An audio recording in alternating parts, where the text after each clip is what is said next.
दूसरा फिर parental route में ही है, we are in parental route. तो पेरेंटल रूट में दूसरा इंजेक्शन है दैट इज इंट्रामस्कुलर। ये भी बहुत कॉमन इंजेक्शन है। ऑब्वियसली हमको मसल में देना है, स्पेशली लार्ज मसल में हम देते हैं, तो इसीलिए हम प्रीफर करते हैं मोस्टली ग्लूटियस मैक्सिमस ही प्रीफर करते हैं। और डेल्टोइड ट्राइसेप्स या रेक्टस फीमोरिस में भी कई कबार दिया जाता है, लेकिन मोस्ट कॉमनली यूज दो ही है कि डेल्टोइड और ग्लूटियस मैक्सिमस का मैक्सिमम यूज किया जाता है।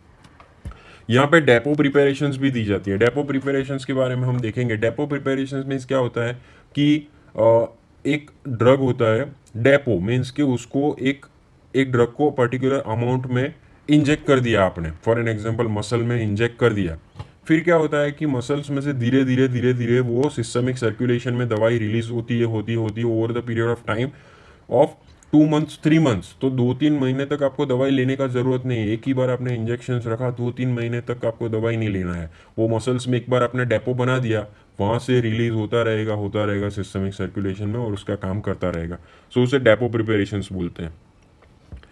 इंट्रामस्कुलर का एडवांटेज क्या रहता है कि अब्जॉर्प्शन अच्छा रहता है उसका, क्योंकि मसल में भी ब्लड सप्लाई अच्छा रहता है। सो अब्जॉर्प्शन यूनिफॉर्म आप कह सकते हैं, उसका इफेक्ट आ जाएगा। फॉर एन एग्जांपल किसी को बहुत पेन होता है, किडनी स्टोन का पेन होता है, तो हम लोग उसको मसल में इंजेक्शंस दे देते हैं, तो ग्लूटियस मैक्सिमस में तो थोड़े विद इन 5 मिनट्स 10 मिनट्स में धीरे धीरे अब्जॉर्प्शन होके उसका इफेक्ट आने लगता है।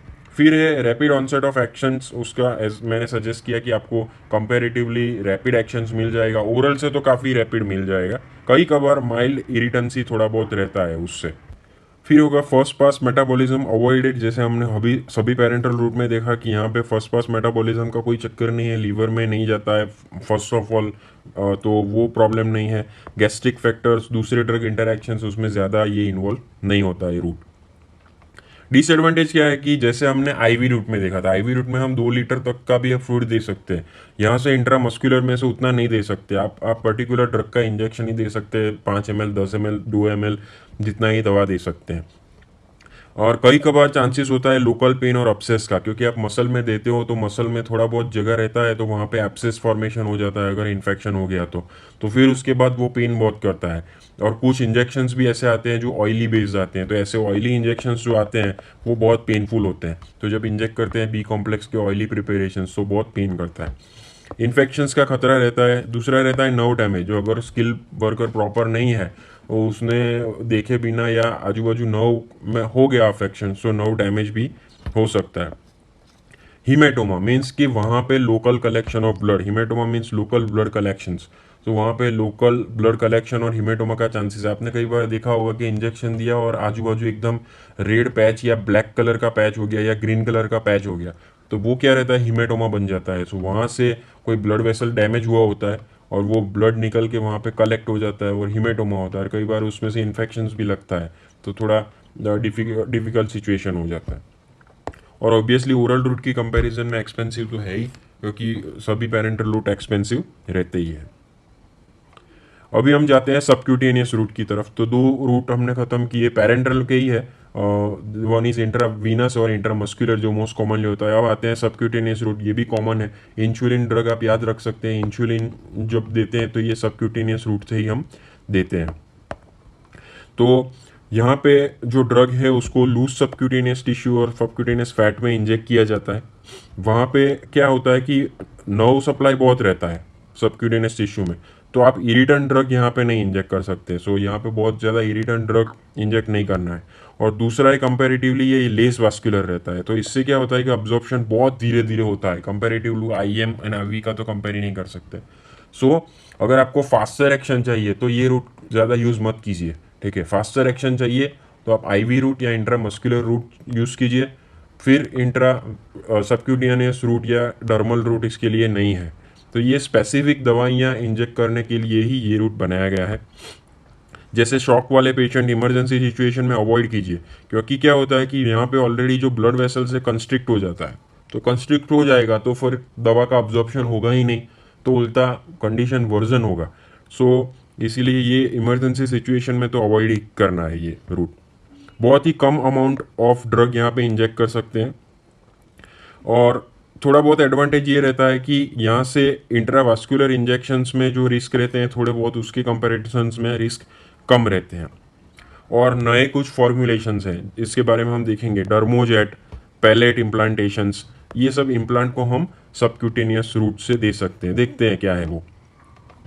क्या है डर्मोजेट? डर्मोजेट ऐसे आपने काफ़ी सारी मूवीज़ में देखा होगा कि ऐसा गन जैसा प्रिपरेशन होता है और वो अपने बॉडी में इंजेक्ट करते हैं। सो यहाँ पे नीडल नहीं होता है, तो क्या होता है, कैसे दवाई अंदर जाती है? तो बहुत हाई वेलोसिटी में, बहुत फोर्स के साथ दवाई छूटती है इसमें से।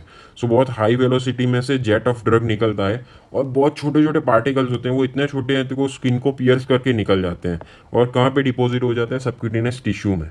तो जब ऐसा मास्क में बहुत ज़्यादा इनोक्यूलेशंस करना हो ज़्यादा लोगों में फटाफट से, तो इसमें ये डर्मोजेट सिस्टम बहुत इफेक्टिव काम करता है। नीडल वीडल होता नहीं है, फटाफट से आप दे सकते हैं। फॉरेन कंट्रीज़ में ही काफ़ी यूज़ होता है। उसके बाद जो दूसरा चीज़ है पैलेट इम्प्लांटेशंस। तो यहाँ पे आप जैसे देख सकते हैं कि सबक्यूटेनियस टिश्यू है, ये सबक्यूटेनियस टिश्यू है, वहाँ पे ये एक नीडल डाला हुआ है और उस नीडल के अंदर से वो लोग एक पैलेट मीन्स ऐसा वाइट कलर का ऐसा ड्रग का बना हुआ एक छड़ी जैसा छोटा होता है, वो ये नीडल के अंदर से यहाँ पे रिलीज कर देते हैं। सो उसको इम्प्लांट वहाँ पे कर देते हैं, तो उसे पैलेट इम्प्लांटेशंस बोलते हैं। ये आप देख रहे हैं, तो ये छोटे छोटे ऐसे पैलेट्स होते हैं और इसको सबक्यूटेनियस टिश्यू में देखो कैसे इम्प्लांट कर दिया है। ठीक है, अब ये जो पैलेट होते हैं वो दो टाइप के होते हैं। ये बायोडिग्रेडेबल होते हैं या नॉन बायोडिग्रेडेबल होते हैं। जो बायोडिग्रेडेबल होते हैं उसको अंदर ही रखा जाता है, वो अंदर ही धीरे धीरे धीरे डिग्रेड हो जाता है। इसमें होता क्या है कि इसमें ऑब्वियसली जो वो डेपो प्रिपरेशन था ना, ऐसा ही होता है कि दवाई होती है धीरे धीरे धीरे रिलीज करती है over the period of 6 month, even कई कई बार तो 1 साल तक चलता है। एक बार डाल दिया 1 साल तक कोई दिक्कत नहीं, दवा नहीं लेना पड़ता है। सो अंदर ही के ही अंदर ये डिग्रेड हो जाता है और कई बार नॉन बायोडिग्रेडेबल होता है, तो उसको क्या होता है कि उसके टाइम खत्म होने के बाद उसको फिर वापस निकलना पड़ता है। तो ये था सबक्यूटेनियस रूट के बारे में इंफॉर्मेशन। अब आते हैं इंट्राडर्मल रूट।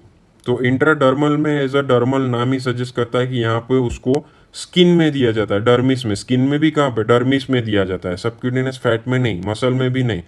सबसे ऊपर का जो एपिडर्मिस के बाद जो डर्मिस है उसमें दिया जाता है। तो एकदम स्किन के पैरेलल ऐसे नीडल को छोटी सी रख के वहाँ पे दिया जाता है। तो मोस्टली बीसीजी वैक्सीन है वो ऐसे दी जाती है, या फिर कुछ ड्रग सेंसिटिविटी टेस्ट है, देखना पड़ता है कि ये ड्रग ज़्यादा एलर्जिक तो नहीं है, तो उसके लिए सेंसिटिविटी टेस्ट करते हैं। बहुत कम अमाउंट 0.5 ml या 0.25 ml में ड्रग स्किन में ऐसा इंजेक्ट करके देख लेते हैं कि अगर स्किन में कुछ रिएक्शन होता है तो फिर पता चल जाता है कि ये दवा देनी नहीं है। सो ये सब हमने सभी मेथड्स के बारे में ऑलमोस्ट सब देख लिया है। तो इवेंचुअली आप कह सकते हैं कि कोई सिंगल मेथड जो है वो आइडियल नहीं है। हर एक मेथड के अपने एडवांटेजेस और डिसएडवांटेजेस है। So depending upon the situation and the scenario आपको वो रूट चूज करना पड़ेगा। Thank you.